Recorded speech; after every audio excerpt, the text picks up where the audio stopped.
Halo teman-teman, bagaimana kabarnya? Kita bertemu kembali di kuliah spiritual. Sudah lama saya tidak membuat materi tentang kuliah spiritual. Dan sekarang jam 9:20 malam di New York tanggal 27 Juni. Sudah malam di sini, jadi volume saya tidak bisa terlalu kencang. Dan di video kali ini kita akan membahas sebuah sebuah pembelajaran spiritual dari kejadian kita sehari-hari. Dan cerita kali ini yang akan saya sampaikan ini sederhana, tapi saya yakin pasti teman-teman sudah banyak yang pernah mengalami ini dan mungkin juga saat ini malah mungkin akan mengalami. Mungkin ya, kita nggak tahu. Oke, tanpa berpanjang lebar lagi, mari kita segera melihat ceritanya ya. Jadi misalkan kalau kita lihat ada orang namanya si A ya. Jadi sebut saja pakai menggunakan A ya. Nah, si A ini ceritanya adalah seorang pemimpin perusahaan ya.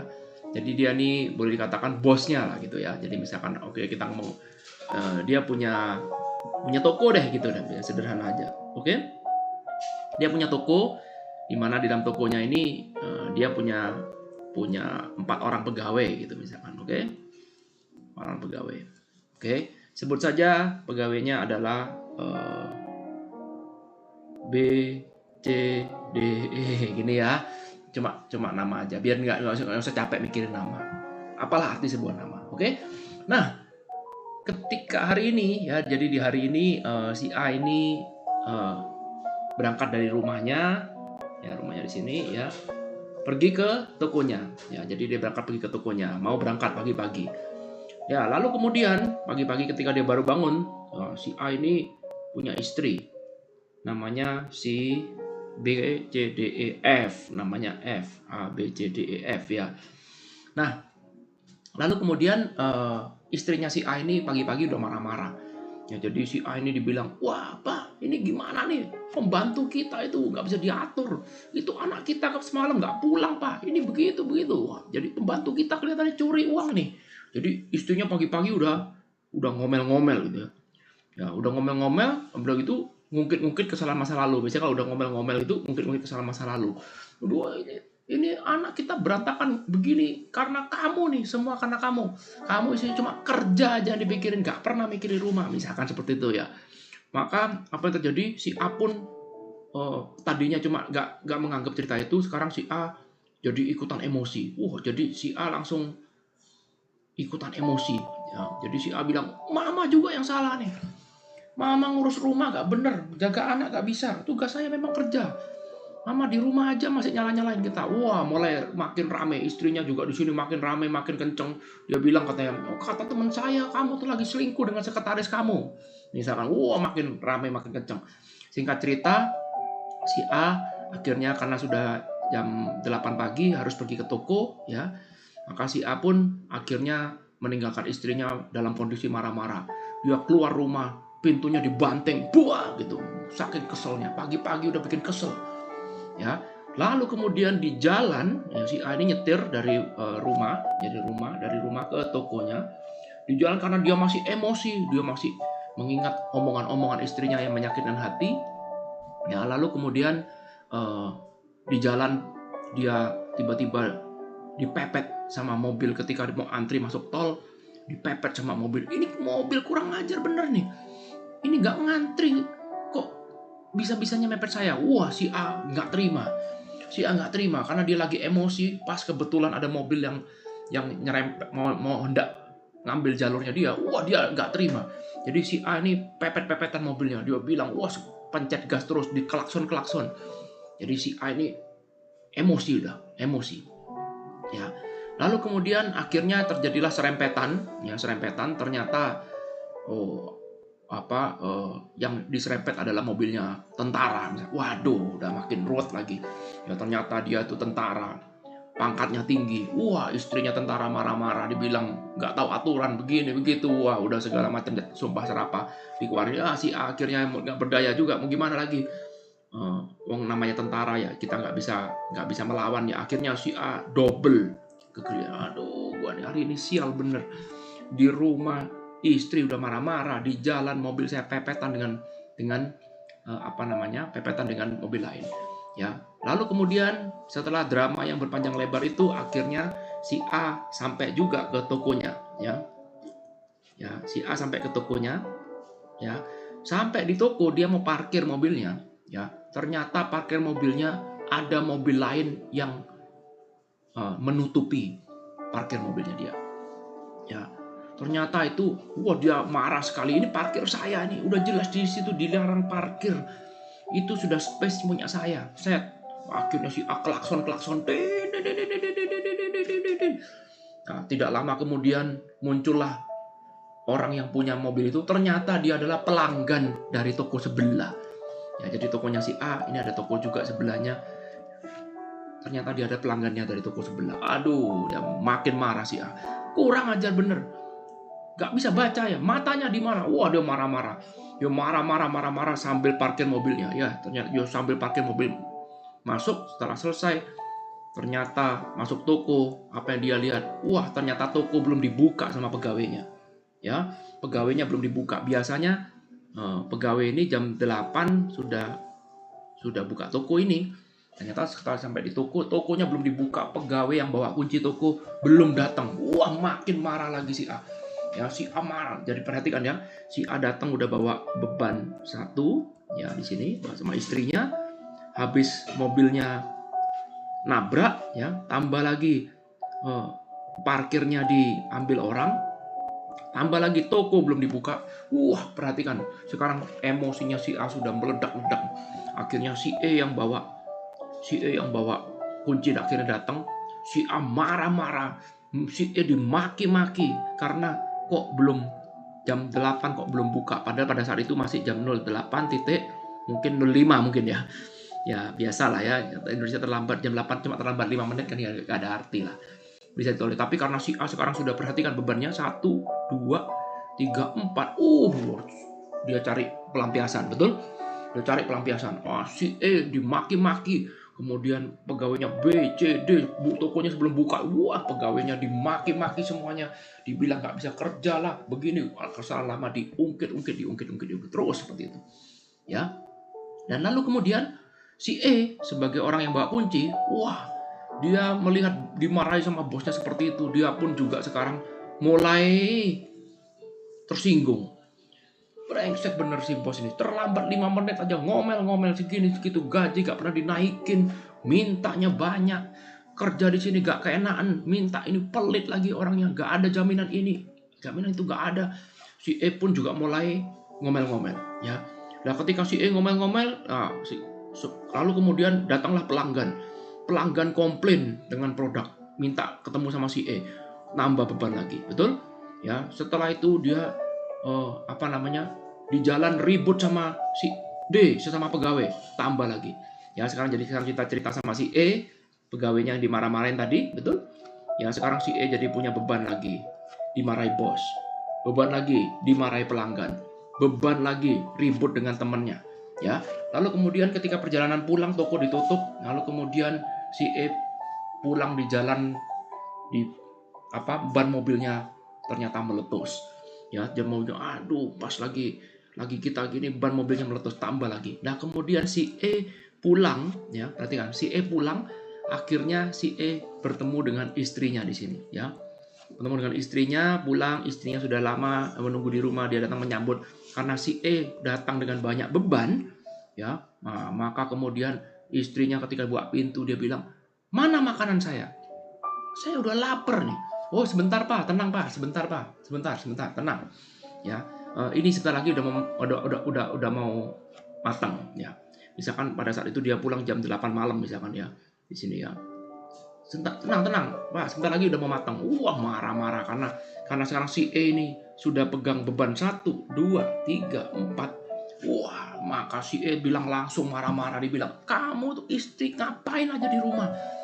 Saya udah kerja keras sepanjang hari di rumah, kamu enak-enakan di rumah cuman WhatsAppan sama teman-temanmu, ketawa-ketawa, nonton TV, nonton drakor. Saat suami pulang rumah, makanan belum siap, kamu juga belum mandi, anak-anak belum mandi, apa-apaan ini?"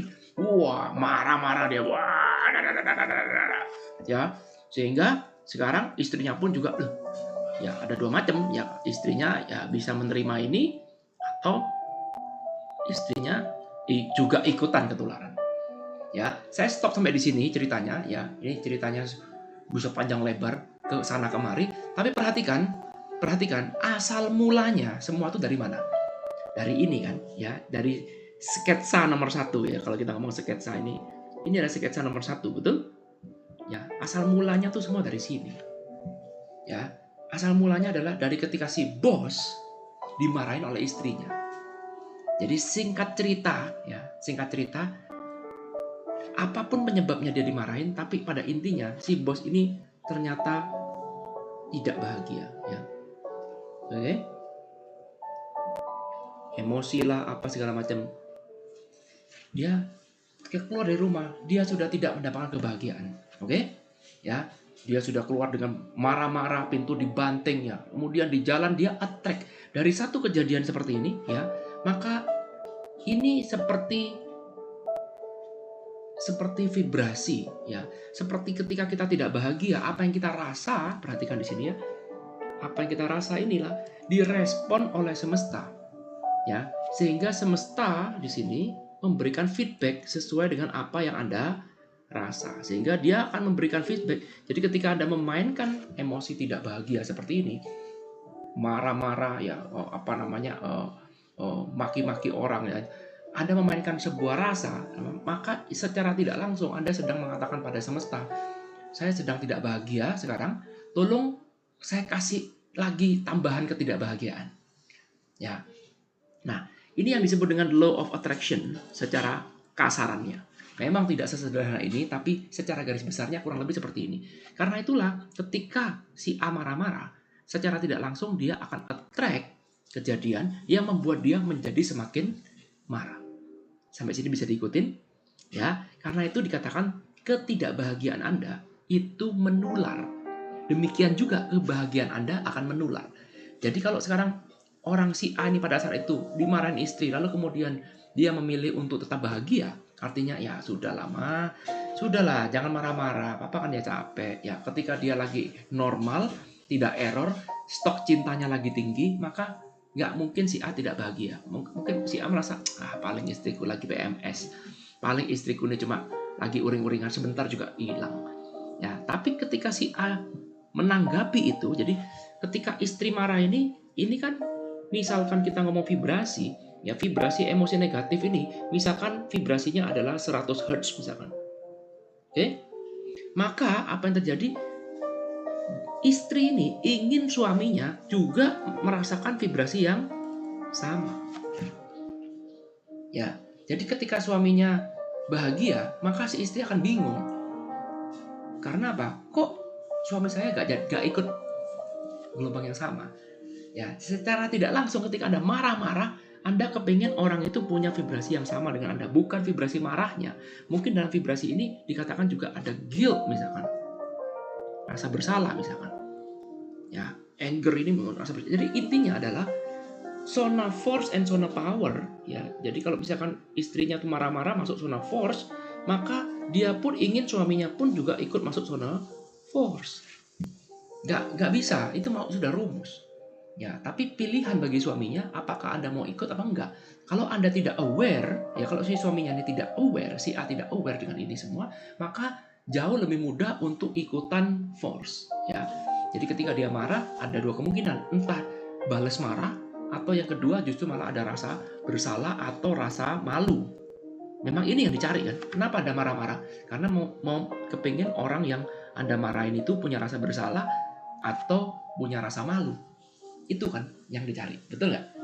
Ya, coba dipikir dulu. Kira-kira bener nggak? Masuk akal nggak? Ya, nggak mungkin kan sekarang Anda marah-marah, jadi istrinya nih, si F ini istrinya marah-marah, kepingin suaminya punya gratitude. Nggak mungkin, betul? Dia marah-marah, kepingin suaminya punya emosi love. Nggak mungkin, betul? Ya, sampai sini bisa ngikutin ya. Sehingga si suaminya ini pasti masuk ke zona force, ditarik sama istrinya karena dia tidak aware. Nah, maka apa yang terjadi? Secara tidak langsung sekarang suaminya menjadi tidak bahagia, dia masuk ke zona force. ya ikutan marah. Jadi suaminya memilih respon ikutan marah, dan itu adalah respon yang wajar. Jadi si istri merasa puas karena suaminya juga ikut marah, berarti apa yang dia inginkan itu tercapai, ya secara tidak langsung, ya secara emosi. Maka kemudian apa yang terjadi? Sekarang dia tidak bahagia, semesta meneruskan itu, memberikan respon. Anda tidak bahagia, Anda meminta kepada semesta seolah-olah tolong berikan saya ketidakbahagiaan lagi. Maka ini akan men-attract. Karena itulah suaminya diserempet mobil, ya, lalu kemudian parkirnya diambil orang misalkan. Wah, itu akan attract terus suatu hal yang bikin dia jadi ngamuk, ya, karena memang dia butuh pelampiasan. Ya, sama juga ketika dia tahu pegawainya ternyata tidak bawa kunci, terlambat 5 menit, padahal biasanya terlambat 20 menit juga nggak apa-apa. Hari ini terlambat 5 menit karena si bosnya lagi bad mood. Ya. Bad mood itu artinya dia lagi ruwet, ya, pikirannya sudah muntap rasanya. Kesalahan sedikit akan jadi besar. Ya, maka apa yang terjadi? Si E langsung kena. Langsung kena semprot. Dia yang bawa kunci toko. Kenapa jam 8 lewat 5 menit belum dibuka tokonya? Marah-marah. Nah, perhatikan, si bos marah-marah, ya. Kenapa? Karena bermula dari istrinya, betul? Dan ini pilihan. Dia memilih untuk ikut marah. Akhirnya itu ketularan. Nah, sekarang si bos dalam posisi force, betul ya? Si bos ada dalam force dan dia hendak menularkan itu kepada pegawainya. Jadi dia mau menularkan ini pada sini, pokoknya dia ada ya. Dia cari pegawai untuk melampiaskan kekesalannya pada istrinya. Untuk melampiaskan kekesalannya karena habis serempetan dengan tentara. Ya, untuk melampiaskan kekesalannya karena parkir mobilnya dipakai oleh orang lain. Ya, sehingga dia butuh pelampiasan, maka pegawai-pegawainya semua ditulari. Ya, perhatikan, menular semua, ya. Menular. Maka pegawai-pegawainya sekarang ditularin semuanya. Waduh, ini gimana ini? Oke, nah lalu kemudian sekarang kembali lagi prosesnya sama seperti yang di awal. Si E kalau dia menyadari bahwa bosnya nih marah-marah, itu pasti ada satu hal yang menyebabkan dia marah, ya dia lagi bad mood itu. Maka sekarang si E punya dua pilihan. Dia mau ikutan menerima itu, lalu kemudian ikutan marah atau ikutan malu atau ikutan rasa bersalah, atau justru malah dia ya sudahlah, mungkin si bos lagi stres, ya udah kita biarin aja. Ya, tapi perhatikan, ternyata si E memilih untuk ikut marah, dan ini adalah proses yang otomatis. Jadi kalau Anda tidak aware, maka otomatis akan dibawa menuju ke force juga. Jadi si E mungkin datang pagi hari nyanyi-nyanyi, tiba-tiba bosnya datang marah-marah. Si E memilih untuk bereaksi terhadap itu, merespon terhadap itu, maka si E bisa bereaksi, mungkin dia marah juga, atau mungkin dia merasa malu, atau mungkin dia merasa bersalah. Ya, malu, marah, rasa bersalah itu masuk zona force. Sehingga apa yang terjadi? Si E attract ketika pilihannya dia itu, maka si E sekarang attract juga sama seperti si A, dia juga attract ke semesta. Dia mengatakan pada semesta, saya lagi marah sekarang, kasih saya kejadian yang bisa bikin saya jadi lebih marah lagi. Maka klien komplain, maka wah dia attack macam-macam, ya. Akhirnya apa yang terjadi? Dia sekarang punya beban 1, 2, 3, 4. Dia pulang sekarang sama korbannya adalah istrinya. Menular terus. Nah, tinggal sekarang pilihan lagi. Istrinya mau milih apakah positif atau negatif, tergantung stok cintanya, tergantung seberapa waras, betul ya. Kalau dia lagi waras, ya udahlah, ya biarin aja. Tapi ketika istrinya lagi tidak waras, tidak normal, stok cintanya habis, wah terjadilah pertempuran. Perhatikan, ceritanya semua cuma berawal dari mana? Kembali lagi, dari sini, betul ya? Dari gara-gara si bos bertengkar dengan istri, maka ceritanya panjang sampai menyebabkan si E sampai mau bercerai dengan istrinya. Panjang banget. Ya. Nah, pelajaran dari sini adalah nomor 1, Anda bisa melihat bahwa yang namanya ketidakbahagiaan itu menular. Kebahagiaan pun juga menular. Ya. Pelajaran pertama bisa kita dapatkan adalah 1, bahagia atau tidak bahagia itu menular ke orang-orang di sekitar kita. Menular. Ya. Dan nomor 2, ada pelajaran lagi, yaitu Anda punya pilihan. Bebas saja, Anda punya pilihan. Anda mau jadi positif atau menjadi negatif, itu pilihan Anda. Ya, positif atau negatif jadi pilihan. Anda bisa memilih, bisa. Ini kalau Anda aware. Tapi kalau Anda tidak aware, maka vibrasinya akan disesuaikan. Ketika istri Anda marah atau suami Anda marah, ya, itu mereka punya tujuan supaya Anda merespon dengan zona yang sama, dengan tingkat energi yang sama. Bisa dipahami? Ya. Jadi pilihan ada dua pilihan. Kalau Anda memilih untuk negatif, ya negatif. Yang positif, positif. Kalau Anda memilih negatif, akan menularkan negatif pada orang-orang sekitar Anda. Kalau Anda memilih positif, maka akan menularkan energi positif pada orang sekitar Anda. Ya, karena itu pelajaran yang ketiga adalah be happy for others. Jadi ada kata-kata mengatakan karena itu kamu be happy, jadilah bahagia, karena bahagia itu juga menular. Mungkin kalau Anda tidak bisa bahagia buat diri sendiri, lakukan itu buat orang-orang yang Anda cintai. Kalau Anda sekarang tidak bahagia, maka ketidakbahagiaan Anda itu akan menular. Catat, itu penting banget. Ya, jadi kalau Anda sekarang cinta pada anak Anda, cinta pada orang tua Anda, cinta pada pasangan Anda, bukti cinta Anda adalah be happy for them. Selalu ingat ini rumusnya. Be happy for people you love. For someone you love. Jadi syaratnya supaya Anda bisa bahagia, bukti bahwa Anda memang benar-benar cinta sama dia. Cintanya adalah dengan cara Anda harus be happy. Usahakan be happy. Berarti kalau Anda ngomong always things to be happy, berarti kan ini berada di sini, betul nggak? Ya, jadi kalau Anda pulang dimarahi bos, ya kalau misalkan Anda sebagai CA, ketika Anda sudah mulai sampai rumah, tenangkan diri dulu, relax dulu, jangan bawa masalah di rumah, tarik napas dulu, kemudian ingat kata-kata be happy for my wife, be happy for my family, I choose to be happy for my family. Ya, saya memutuskan untuk tidak membawa masalah kantor, biarlah saya ini dicaci maki bos nggak apa-apa, tapi saya tidak mau, saya menyadari itu ada sebuah pilihan, mungkin bos lagi sedih, tapi saya bisa memilih apakah saya mau ikut seperti bos atau saya mau tetap menjadi bahagia. Dan saya selalu ingat bahwa I want to be happy for the one I love. Maka apa terjadi ketika Anda menjadi happy untuk orang-orang yang Anda cintai, maka Anda akan menjadi berkah bagi orang-orang sekitar Anda. Kenapa? Karena sekarang dunia ini krisis kebahagiaan, teman-teman.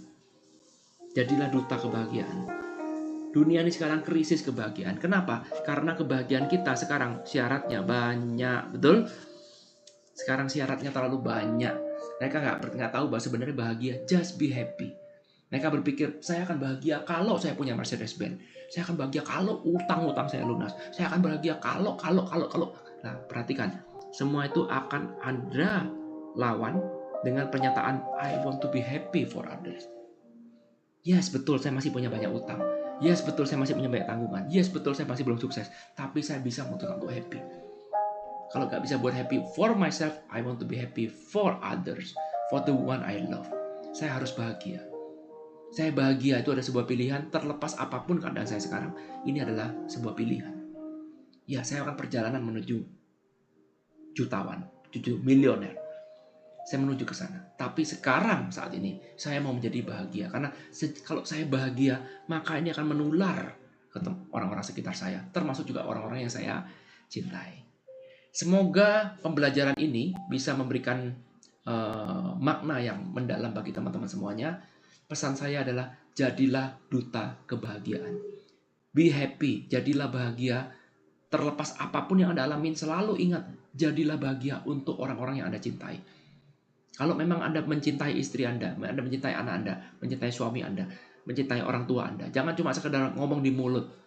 Jangan cuma sekedar, oh saya ingin membelikan emas berlian, ingin membuat orang tua saya senang dengan membawa mereka kasih uang yang banyak. No, enggak. Ya, satu hal yang paling simpel, yang paling mendasar. Kalau memang benar Anda mencintai mereka, maka jadilah bahagia. Kenapa? Kalau Anda bahagia, mereka pun akan ikut bahagia. Bukankah kebahagiaan mereka itu adalah kebahagiaan kita juga? Betul? Ya, dan selalu ingat, Anda bisa bahagia terlepas apapun keadaan Anda. Jangan percaya, jangan buat statement bahwa saya akan bahagia kalau goal saya tercapai. Saya akan bahagia kalau saya sudah dapat uang 10 miliar. Saya bahagia kalau. Itu semua cuma ilusi, betul? Dan sekarang orang zaman sekarang semua terjebak sama ilusi ini terus-menerus. Seolah-olah seperti kalau saya bisa memenuhi syarat ini, barulah saya bisa bahagia. Padahal enggak. Kalau kebahagiaan Anda bersyarat, maka ketika syarat ini terpenuhi, akan timbul syarat yang lain. Kapan Anda mau bahagia? Ya, saya kasih contoh. Saya akan bahagia Pak kalau saya dapat uang 1 miliar. Begitu 1 miliar, bahagianya cuma 1 hari, ya 1,5 miliar. Yang setengah 1 miliar nanti akan jadi 2 miliar. 2 miliar akan jadi 5 miliar. Dengan berbagai macam cerita, mungkin Anda lihat iri dengan teman Anda, iri dengan tetangga Anda, iri dengan bos Anda. Terus akhirnya jadi 10 miliar. 10 miliar jadi 15 miliar. 15 miliar jadi 20 miliar. Kapan Anda mau bahagia? Coba saya tanya. Ya, tidak terasa ini umur 30 tahun. Nggak terasa di sini sudah umur 65 tahun. That's it, man. Baru Anda menyesal. Iya, benar juga ya. Dari sini ketika Anda sudah mencapai 20 miliar, Anda mulai merasakan benar juga. Ternyata kebahagiaan tidak selalu identik dengan uang. Tidak selalu identik dengan kesuksesan. Tidak selalu identik dengan apa yang Anda punya. Karena kebahagiaan itu adalah sebuah niat dan sebuah keputusan. Niatkan untuk menjadi bahagia. Kalau Anda tak bisa melakukan itu untuk diri Anda sendiri, lakukanlah itu untuk orang yang dicintai. Dengan Anda menjadi bahagia, dengan Anda memilih bahagia, berarti itu adalah sebuah bukti bahwa Anda memang benar-benar serius mencintai mereka. Sampai ketemu di kuliah spiritual berikutnya. Saya tunggu komen-komen dari teman-teman semuanya. Semoga ini bisa berikan manfaat. Jangan lupa dicatat ya. Kalau memang suka, di like, di share juga boleh. Saya tunggu komen-komennya. Thank you. I love you all. Bye.